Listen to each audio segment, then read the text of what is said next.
अगला सवाल यही है कि नए दौर के नेटसप में अब बिजनेस करने के नए तरीके क्या होंगे, यानी कि न्यू वर्किंग पैटर्न क्या होगा? हाँ देवू सर। देखिए, मैं यहाँ पर नेटसप ने बहुत ही अच्छा चीज किया। ऐसा नहीं जो नेटसप ने आपको सिर्फ जीएसटी निकाल के बुलेट प्रूफ जैकेट पहना के बैठा दिया, तो अभी बुलेट प्रूफ जैकेट पहन लिया, अभी गुली कोई मारेगा तो आपका कुछ होगा नहीं। नेटसप यहाँ पर वर्किंग सिस्टम इतना जबरदस्त तरीका किया है।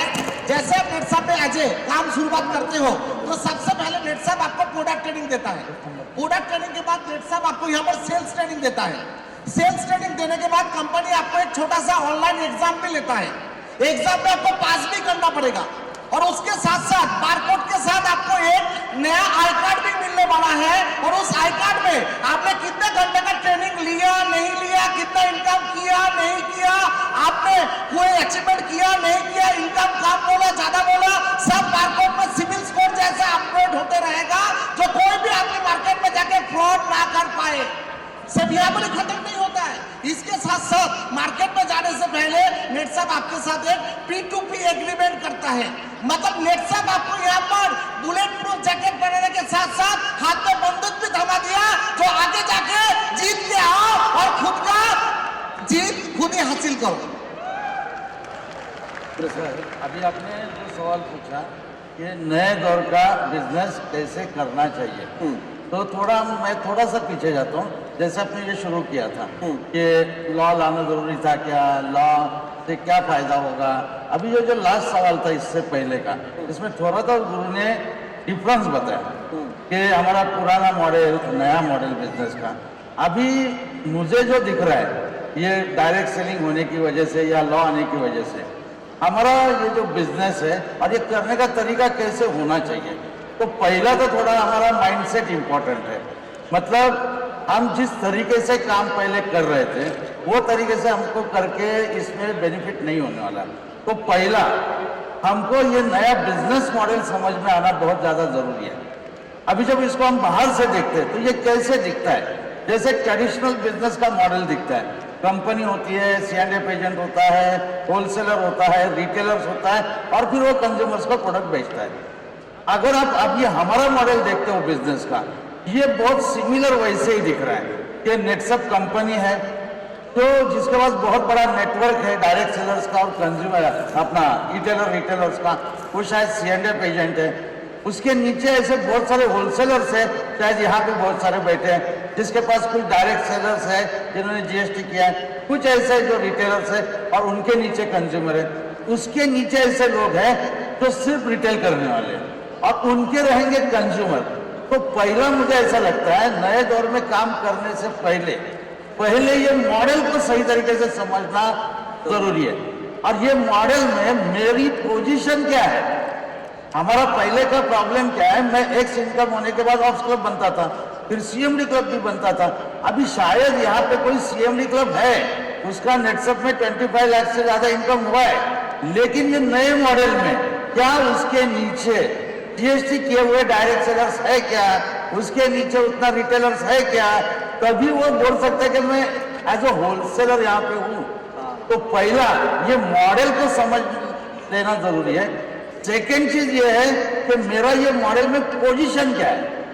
शायद मेरे पास आज टीम नहीं, कोई प्रॉब्लम नहीं, मैं रिटेलर की तरीके से काम चालू करता हूँ, रिटेल करता हूँ, फिर मेरे जैसे रिटेलर्स का नेटवर्क खड़ा करता हूँ, फिर मैं होलसेलर बनता हूँ, होलसेलर बनने के बाद मेरे जैसे होलसेलर्स का नेटवर्क खड़ा करता हूँ। एक दिन में 100% C&F एजेंट बन सकता हूँ। लेकिन ये मॉडल को करेक्ट अंडरस्टैंड करना जरूरी है, अपना खुद का पोजीशन समझ के लेना जरूरी है और वो जो पोजीशन है उसके हिसाब से काम करना जरूरी है। एक दिन हर डायरेक्ट सेलर नेटसप का C&F एजेंट बनेगा और बहुत जबरदस्त करियर 100% सबका होगा। क्या बात? हाँ, अगर हम लोग इलाबोरेट करेंगे हाँ, तो नेटसप का अगर आप सिस्टम ठीक से समझोगे, हाँ, या फिर आप नेटसप का अगर प्लान ठीक से समझोगे तो आपको वर्किंग पैटर्न बहुत इजीली समझ में आ जाएगा। क्योंकि अगर देखिए कंज्यूमर जो हम लोग बोलते हैं ना कि अभी ये डिफरेंशिएट ऑलरेडी हो चुका है, कंज्यूमर अलग है, रिटेल करने वाले रिटेलर्स अलग है और डायरेक्ट सेलर्स अलग है। तो ये ठीक से अगर हम लोग समझेंगे तो कंज्यूमर जो है हमारा, उसका काम है प्रोडक्ट को यूज करना और कुछ हमको रेफरेंस देना जिसकी वजह से हम लोग आगे कुछ तो कर सके और थोड़ा सा उनका कांटेक्ट बढ़ा सके। तो हमारे पास नेटसर्फ प्रीफर्ड कंज्यूमर करके हम लोग जो प्रोग्राम लिया है, दैट इज फॉर कंज्यूमर्स। तो उसके साथ क्या करना है हमको पता है। दूसरा जो रिटेलर है उसके लिए तो हम लोगों ने बहुत सारे प्रोजेक्ट्स ऑलरेडी लेके आए हैं रिटेलर्स के लिए, तो ये बाकी सारा टूल्स भी इस्तेमाल कर सकता है। तो उसको क्या क्या बोलना है हमको समझ में आना है। तो ये जो हम समझ रहे हैं यही इसके साथ बोलना है, यही वर्किंग पैटर्न हमको करना है। और जैसा प्रमोद ने अभी बोला था कि ये ट्रेडिशनल मॉडल जैसा हो गया है, तो डायरेक्ट सेलर जो हमारे होते हैं आप सब लोग जो है, तो इनके भी 3 कैटेगरी करना बहुत इंपॉर्टेंट है। पहला डायरेक्ट सेलर वो होना चाहिए कि जो कंज्यूमर का नेटवर्क बना रहा है। तो जो कंज्यूमर का नेटवर्क बना रहा है तो वो बाय डिफॉल्ट रिटेलिंग कर रहा है ना, तो वो अपन हम लोग ट्रेडिशनल की बात करते हैं तो वो होता है रिटेलर, जो अभी प्रमोद बोल रहा था। तो रिटेलर हमारे यहाँ पे कौन है? जो कंज्यूमर का नेटवर्क बनाने वाला डायरेक्ट सेलर। दूसरे होते हैं होलसेलर्स। तो जो डायरेक्ट सेलर खुद के कंज्यूमर का भी नेटवर्क बनाता है, साथ में कुछ रिटेलर्स को भी अपॉइंट करता है, तो वो ये भाषा में हो गया हमारा जो ट्रेडिशन की भाषा है उसमें हो गया होलसेलर। और कुछ ऐसे डायरेक्ट सेलर्स हमारे पास है जिनको हम लोग लीडर बोलते हैं, जो शायद खुद के कंज्यूमर भी करेंगे, रिटेलर भी अपॉइंट करेंगे, लेकिन उनके पास कुछ ऐसे डायरेक्ट सेलर्स है जो ये बीच कर रहे हैं नीचे। तो उनके नेटवर्क में डायरेक्ट सेलर्स है जो इनको सर्विस देते हैं, तो वो ट्रेडिशन के हिसाब से हो गए CNF। तो एक डायरेक्ट सेलर जो रिटेल भी हो सकता है, थोड़ा आगे जाके वही होलसेलर भी हम इसको कर सकते हैं, और वही CNF भी हो सकता है, यानी हमारी भाषा में वो लीडर भी हो सकता है। तो डायरेक्ट सेलर की भी कुछ पैटर्न्स हम लोगों के पास है। तो जिसके साथ जो चीज़ है वो अगर हम लोग ठीक से करते हैं तो वही उसका वर्किंग पैटर्न हो गया, ये ऐसा मुझे लगता है। देखो सर, अभी अगर देखेंगे कि करंट सिचुएशन में हमारा जो प्रोडक्ट है ये अभी हीरो है और हमारा कंज्यूमर ये देवता है। ये सिंपल हो गया, एकदम क्लियर। अभी हमारा जो देवता है कंज्यूमर को, उसको तो प्रोडक्ट का यूएसपी चाहिए, क्या चाहिए? 1 2 3 4 5 जो भी यूएसपी रहेगा वो तो बताना पड़ेगा। वो बताने के लिए वो 1-to-1 बता सकता है, ग्रुप मीटिंग लेके बता सकता है, T20 प्रोग्राम लेके बता सकता है। मतलब ये प्रोडक्ट का ये सभी भी लोग बता सकते हैं, लेकिन वो बताने के बाद जो विश्वास होता है ना, वो विश्वास बहुत इंपॉर्टेंट होता है अपना कंज्यूमर को। और वो विश्वास जितना तुम्हारा स्ट्रांग विश्वास बनेगा आप देंगे, उतना सेल फास्ट होगा। ऐसा ही अभी ये पैटर्न चेंज हुआ है। तो इसलिए मैं तो बोलता हूँ हर एक आदमी ने प्रोडक्ट के साथ अगर विश्वास देते हैं तो हर एक कंज्यूमर देवता हमारा बन सकता है। मतलब कॉन्फिडेंस देना जरूरी है कंज्यूमर को। जी जरूरी है सर। थोड़ा सा इसमें ऐड करना है, जैसे कि बिजनेस मॉडल क्लियर होना चाहिए, जैसे दादा ने बताया, तो वर्किंग पैटर्न सेट होगा। एक स्टेप और आगे जाते हैं कि भाई अभी हमारा स्ट्रैटेजी क्या होना चाहिए। तो टर्नओवर आता है कंज्यूमर से, ये तो एकदम क्लियर है। कंज्यूमर को लाएगा रिटेलर, तो रिटेलर ये बहुत इंपॉर्टेंट पार्ट है हमारे पूरे सिस्टम का, ऐसा मुझे लगता है। और स्ट्रैटेजी ये होनी चाहिए हमारे हर एक डायरेक्ट सेलर की। 2 ही शब्दों में बताऊंगा, रिटेलर्स नेटवर्क। रिटेलर्स नेटवर्क जिसके पास अच्छा होगा उसका बहुत अच्छा टर्नओवर आएगा और उसका बहुत अच्छा पेआउट भी आएगा। जैसे सतीश सर ने यहाँ पे बताया कि हमें टर्नओवर कैसे आता है, तो जब कंज्यूमर प्रोडक्ट परचेस करता है तब जाके हमें टर्नओवर आता है। तो सबसे ज्यादा हमें कंज्यूमर एक्टिविटी करना जरूरी है। जैसे कंज्यूमर के लिए हमारा 1-to-1 प्रोग्राम्स होने चाहिए, ग्रुप मीटिंग्स होने चाहिए, ज्यादा से ज्यादा कंज्यूमर कवर कर सके। उसके बाद में हमारे कंज्यूमर्स के सेमिनार होने चाहिए, डिजिटल वेबिनार होने चाहिए, साथ ही साथ में प्रोडक्ट एक्सपीरियंस शेयरिंग के प्रोग्राम भी हमारे पॉकेट में होना जरूरी है। अभी एक बार कंज्यूमर ने प्रोडक्ट परचेस किए हैं तो हमारा सबसे पहला ध्यान क्या होना चाहिए कि जो कंज्यूमर ने प्रोडक्ट लिए उसका सही इस्तेमाल कैसे करना है, ताकि सही इस्तेमाल से सही रिजल्ट आएंगे तो हमारा कंज्यूमर का नेटवर्क ज्यादा आगे बढ़ेगा।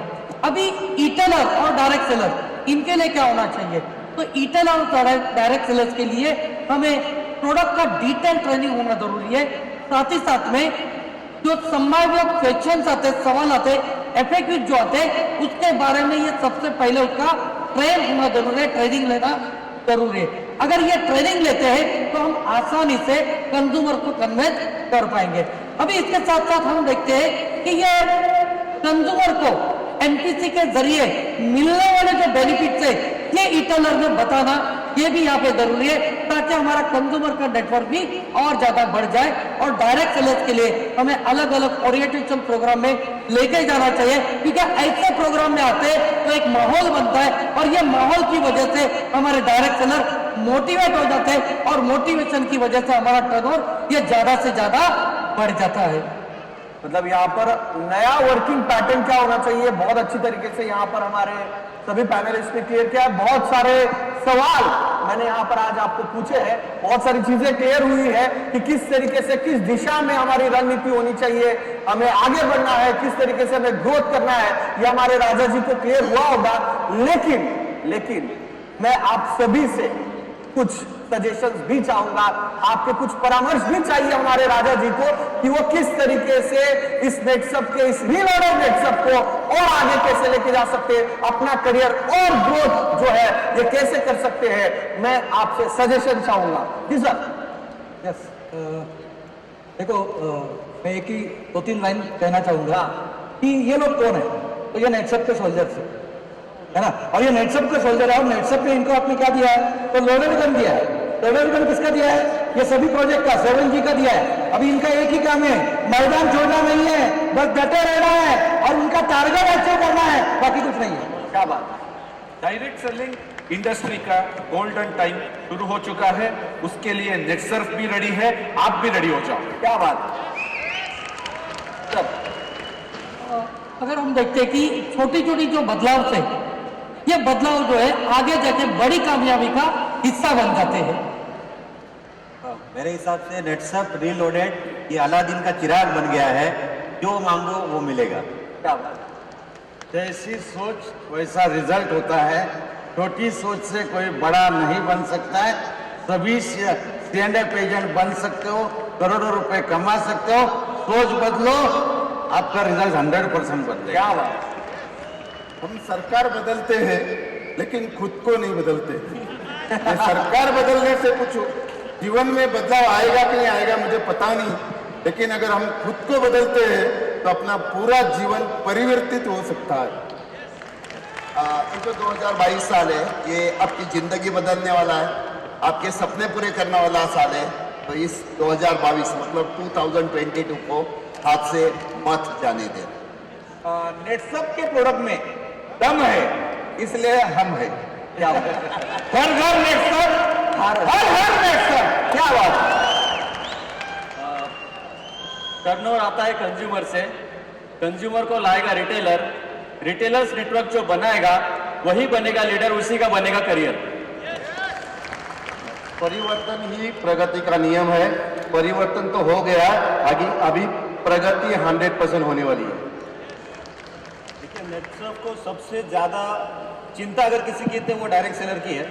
तो नेटसर्फ आपके लिए हमेशा ऐसे ऐसे सिस्टम्स लेके आएगा जो आपकी ग्रोथ के लिए जरूरी है। तो मुझे यही कहना है कि आपको दिमाग लगाना नहीं है, सिस्टम नेटसर्फ ने दिया है उसको फॉलो करना है। और जो हमेशा मैं बोलता हूँ, साल 2 साल अगर सिस्टम से काम करोगे तो ये सिस्टम जिंदगी भर आपके लिए काम करेगा, ये पक्का है। क्या बात। सर, मैं यहाँ पर एक बात आप सबको बोलना चाहूंगा। अभी इतना देर से जो बात हो रहा है, इसके बाद इतना